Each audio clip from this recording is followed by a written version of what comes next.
धनंजय भाई, अब जरा एक चीज और आज प्रशांत किशोर ने कही, वो थ्योरी में तो सुनने में बहुत अच्छा लगता है, प्रेस कॉन्फ्रेंस में सुनने में अच्छा लगता है।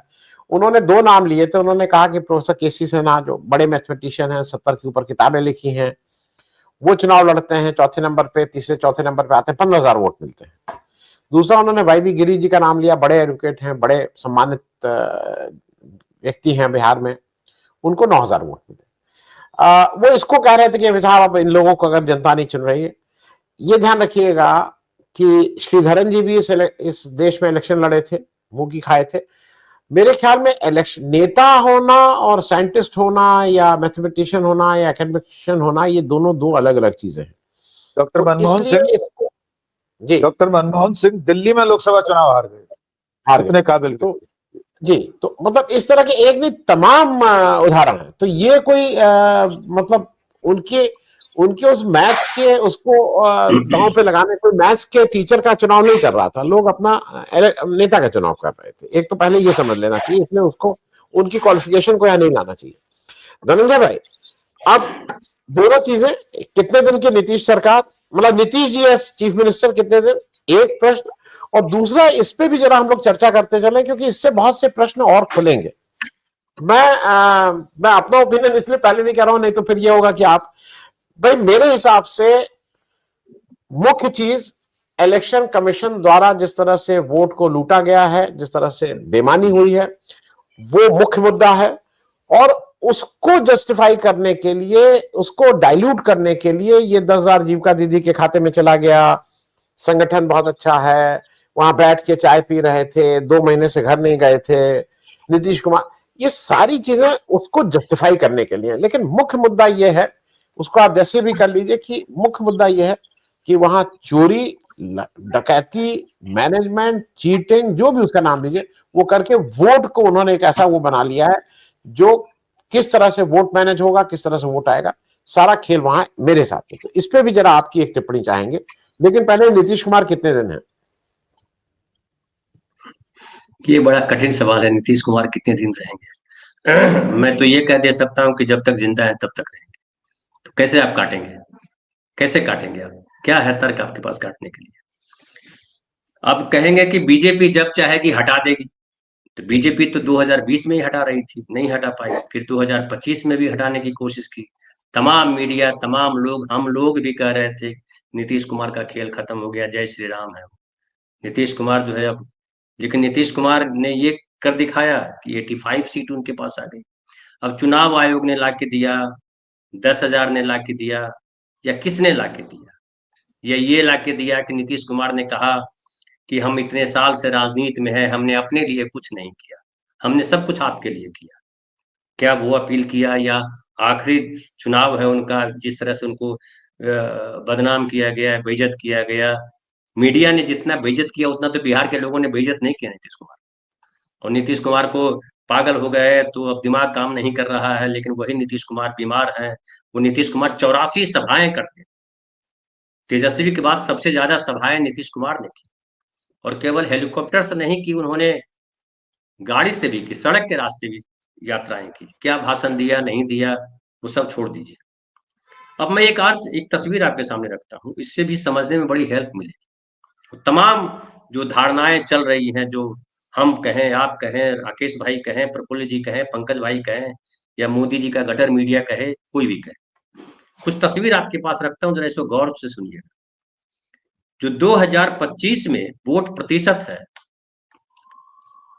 बीजेपी का 20.8%। 101, 100 सीट, एक सीट पर दोनों लड़े थे, जेडीयू भी और बीजेपी, यानी दोनों का वोट प्रतिशत जो है बराबर हो जाएगा। बीजेपी का वोट प्रतिशत है 20.8 और जेडीयू का वोट प्रतिशत है 19.25, मतलब 1.5% के आसपास का अंतर है। 1%, 1.25% के आसपास, जो भी देख लीजिए। और आरजेडी का वोट प्रतिशत है 23%, 23% वोट प्रतिशत आरजेडी का। आरजेडी का वोट प्रतिशत में कह सकते हैं कि उसके पास सीटें ज्यादा थी, 143 सीट पे लड़े, तो जाहिर है ज्यादा वोट आए तो परसेंटेज उनका ये हो गया। लेकिन मैं फिर नीचे ले जाता हूँ, 2020 में लेके चलता हूँ। इसको बड़ा गौर करने वाला है विष्णु सिंह का समय। मैं बड़ा रिसर्च इस पे किया और हमने कहा तब इस पर कहीं पहुंचे। फिर 2020 याद कीजिए, जिसमें बीजेपी ने नीतीश कुमार जी को लंघी मारी, और उसमें बीजेपी के वोट प्रतिशत थे 23.5। 23.5% बीजेपी का वोट था। जेडीयू का वोट था 15.7%। जेडीयू कुछ ज्यादा सीटों पर लड़ी थी, फिर भी उसका वोट प्रतिशत घट गया, 15.7 था। और आरजेडी का वोट प्रतिशत 23.5 था। 23.5 आरजेडी का वोट प्रतिशत। फिर 2015 में आपको ले चलते हैं, जब नीतीश और लालू एक साथ लड़े थे, तब बीजेपी का वोट प्रतिशत 25 था, क्योंकि ज्यादा सीटों पर बीजेपी लड़ी थी उस समय, उनके पास उतने साथी नहीं थे। जेडीयू और आरजेडी आसपास लड़े थे, और जेडीयू का वोट तब था 17.3% और आरजेडी का वोट था 18.8%। फिर 2010, जिसमें सबसे बड़ा खेल हुआ था, कहिए जो आज की भाषा में बात करेंगे तो हम यही कहेंगे सबसे बड़ा खेल तो उसी समय हुआ था, जब 2010 में बीजेपी के वोट प्रतिशत 16% थे, 16.5, और जेडीयू के वोट प्रतिशत 22.6 थे। आरजेडी का वोट प्रतिशत 18.8 था। तो जो 2010 में आरजेडी का वोट था वही 2015 में रहा। जो 2020 में आरजेडी का वोट था वही 2025 में भी वोट प्रतिशत है। नीतीश कुमार का वोट प्रतिशत काफी इधर उधर हो रहा है। 2010 में जो 22% था, 2015 में वो 17% आ गया। उसकी वजह रही कि सीटें कम भी लड़े। लेकिन 2020 में 15%, 2025 खास करके अंडरलाइन करना चाहिए कि 19.25% वोट जो है जनता दल यू को मिले, जो 2010 के बाद सबसे ज्यादा मिले हैं। जबकि 2010 में वो ज्यादा सीटों पर लड़े थे, बीजेपी कम सीटों पर लड़ी थी। इस बार बराबर लड़े। बराबर लड़ने के बाद भी बीजेपी से 1.6% के आसपास वोट जो है ज्यादा मिले। सीटें जो है, अगर देखिए कि जिस तरह से नीतीश कुमार की सीटें 43 सीधा 85 हो गई, यानी दुगनी हो गई सीटें। बीजेपी की सीटें जो है, जो 74 थे वो 89 हुई, यानी 15 सीटें बढ़ी। कितना परसेंट बढ़ा है वो भी देख लीजिए। अब फिर ये वोट प्रतिशत बताता है कि जितने जो हम रच रहे हैं सारी चीजें, वो रचते रहे। मैनेजमेंट बहुत बढ़िया था कि फलाना बहुत बढ़िया था, हम तो ये भी सुन रहे थे, हम दूरदर्शन में, पट्टा दूरदर्शन में बैठे हुए थे, तो बीजेपी के एक नेता जो प्रवक्ता भी है, यहाँ के चर्चित नेता माने जाते हैं, वो बता रहे थे कि पूरा मैनेजमेंट दिल्ली का था, हम लोगों ने कुछ नहीं किया, हम लोग खाली जो पेज वहां से मिलता था उसको प्रिंट कराते थे और उसको डिस्ट्रीब्यूट करते थे जहां देना होता था। वो चाहे बीजेपी का सीट हो चाहे जेडीयू की सीट है, सारा वही कहते ही कर रहा था। मैं इस बात की ये नहीं कर रहा हूं कि जो कह रहे थे वो सही कह रहे थे या गलत कर रहे थे, वो जो कह रहे थे वो मैंने आपके सामने रखा। लेकिन जिस तरह से आप और देखिए कि नीतीश कुमार के दो वोट बैंक है जो मजबूत वोट बैंक माने जाते हैं। तीसरा, महिलाओं का भी जिक्र आता है कि महिलाओं में सबसे ज्यादा महिलाएं, उसमें आप 10,000 भी जोड़ लीजिए तो सबसे ज्यादा आप देख लीजिए कुर्मी और कोयरी, कुर्मी और कुशवाहा भी जिसको कहते हैं, कुर्मी और कोयरी सबसे बड़ा वोट बैंक है नीतीश कुमार का।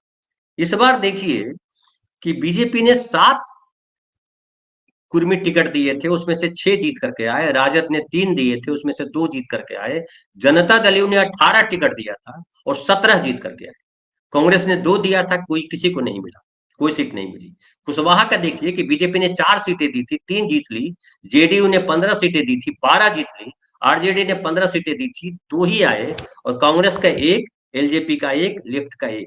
अब इसमें गौर कीजिए कि कुर्मी वोट में देखिए, कुर्मी सीटों में सबसे ज्यादा जनता दल ने 18 सीटें दी और 17 कुर्मी जीत गए। फिर जेडीयू ने 15 कोयरी को वोट दिया और 12 जीत गए कोयरी जेडीयू की तरफ। कोयरी जबकि 15 आरजेडी ने भी दिया था, लेकिन वहां 15 में 2 ही जीते। यानी कुर्मी कोयरी वोट पूरी तरह से कंसोलिडेट होकर के नीतीश कुमार के साथ खड़ा रहा, दोनों। अब महिलाओं का, वैश्य में देखिए 18 दिया था, 6 ही आई। मतलब बीजेपी ने 18 दिया था और 13 आए। तो बीजेपी के साथ वैश्य ज्यादा है, वो दिखाई पड़ता है। वैसे ही राजपूत की बात कीजिए, भूमिहार की बात कीजिए, वो ब्राह्मण की बात कीजिए। फिर आप गौर कीजिए कि ये जो जो कुर्मी और कोयरी है, इसमें से 4 बैकवर्ड क्लास बिहार में माने जाते हैं मूल तौर पे। एक जो है यादव है, जो जिसका कहा जाता है कि यादवों का जो मेन वोट बैंक है वो आरजेडी के साथ रहता है, लालू प्रसाद यादव जी के साथ रहता है। फिर देखिए कोयरी है, कुर्मी है, और उसके बाद वैश्य है। वैश्य का वोट सीधा माना जाता है कि वैश्य जो है बीजेपी के साथ खड़ा है, और कुर्मी और कोयरी नीतीश कुमार के साथ खड़ा है। क्या बीजेपी बिहार में अगर आकर आप देखें, आप तो बिहार को जानते भी हैं, कुर्मी और कोयरी को लड़ करके बीजेपी यहां सरवाइव कर सकती है? एक बड़ा सवाल मैं आपके पास छोड़ रहा हूं, और इससे इसी सवाल से आगे बढ़ता है कि क्या जनता दल यू के अस्तित्व को खत्म करके बीजेपी आगे बढ़ पाएगी? क्या बीजेपी सोचती है कि वो जो है किसी ब्राह्मण को, किसी भूमिहार को चीफ मिनिस्टर बना पाएगी? राजपूत का तो यहाँ स्कोप नहीं है, चूंकि वहां पे उत्तर प्रदेश में राजपूत हैं। भूमिहार के साथ नहीं न्याय कर पाए मोदी जी, तो मनोज सिन्हा को वहां भेज दिया, तो बिहार में कर सकते हैं। लेकिन क्या सवर्ण वोट के आधार पर बीजेपी, जबकि सबसे ज्यादा टिकट सवर्ण को दिया बीजेपी, सबसे ज्यादा जीत के आने वाले कैंडिडेट उनके सवर्ण, लेकिन क्या सवर्णवाद की राजनीति बिहार में चलेगी? इसको मानते हैं कोई? छोड़ दीजिए चुनाव आयोग ने क्या किया वगैरह वगैरह। मैं मानता हूं कि जो ये पिछड़ा, जो जगदेव बाबू, कर्पूरी ठाकुर, लालू प्रसाद यादव, नीतीश कुमार, जो जहां से जो यात्रा चली है, वो यात्रा अभी खत्म नहीं हुई, और वो यात्रा खत्म होगी नहीं। बीजेपी लाख कोशिश कर ले, नहीं खत्म हो सकती है। और बीजेपी अगर उत्तर प्रदेश का प्रयोग करना चाहेगी तो फिर उल्टे मुंह खाएगी। अब एक और बताऊं, जो पंकज जी बोल रहे थे कि प्रेम कुमार जी की बात चल रही है, हालांकि ये कंफर्म अभी नहीं है कि प्रेम कुमार ही अध्यक्ष होंगे, लेकिन प्रेम कुमार का नाम इसलिए उछाला गया है कि प्रेम कुमार जो है, नंदकिशोर यादव, प्रेम कुमार, सुशील कुमार मोदी, आप जानते हैं सब, ये पुराने दौर के हैं, नीतीश के वो साथी। तो प्रेम कुमार से वो लग रहा है कि प्रेम कुमार, चूंकि प्रेम कुमार जो बीच में उनको बीजेपी ने किनारे कर दिया था, फिर बीजेपी लेके आई, उसमें कहा जाता है कि नीतीश कुमार का योगदान रहा। उन्होंने कहा कि प्रेम कुमार को भेजिए, और प्रेम कुमार को मंत्री बनाया गया। तो प्रेम कुमार एक तो दलित समाज से आते हैं, मुझे जहां तक याद है, अति पिछड़े समाज से आते हैं, मैं अगर गड़बड़ हूं तो वो पंकज भाई बताएंगे ज्यादा बेहतर उस पर। तो वेस्ट प्रेम कुमार वेस्ट जो है वो अगर, समुदाय, सॉरी, प्रेम वेस्ट कुमार वैश्य नहीं समुदाय था। कि हाँ, राजपूत वैश्य है? समुदाय। नहीं नहीं नहीं नहीं, नहीं, राजपूत राजपूत नहीं नहीं, है। हाँ, वैश्य वैश्य समाज से, समुदाय था उसमें भी, जी। उसमें भी पिछड़े हैं, उसमें भी मतलब ये है। अब उसमें अब समझिए कि प्रेम कुमार का नाम जो है वो आगे किया गया है, बीजेपी ने एक रणनीति के तहत किया है कि नीतीश कुमार उस पर मान जाएंगे। लेकिन मुझे जो जानकारी है कि जनता दल यू इस बार इस बात से पूरी तरह से तैयारी में है कि बीजेपी हमारी पार्टी को तोड़ेगी।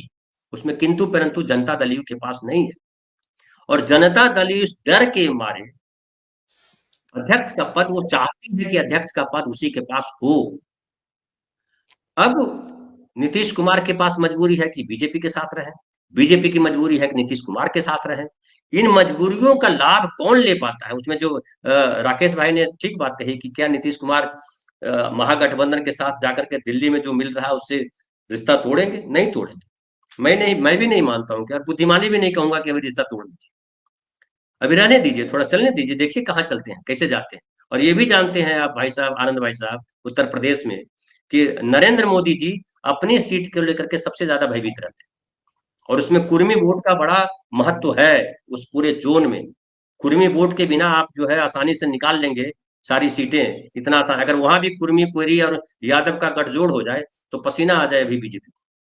तो इस समीकरण को बीजेपी भी खूब बढ़िया से समझती है, और मुझे लगता है इसीलिए नीतीश कुमार जो अपने दो साथी भेज रहे हैं, वो फाइनल करने नहीं जाते, वो संदेशा लेकर के जाते हैं, और संदेशा लेकर के आते हैं।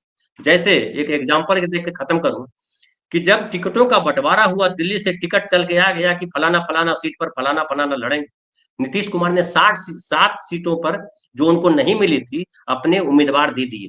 बाकी बोला कि ये छोड़ देते हैं, ये छोड़ देते हैं, और किसी ने कुछ नहीं बोला। उससे भी पता चलता है कि पटना अभी कितना महत्वपूर्ण है। तो मुझे जी लग रहा है जी कि बहुत खेल होना बाकी है।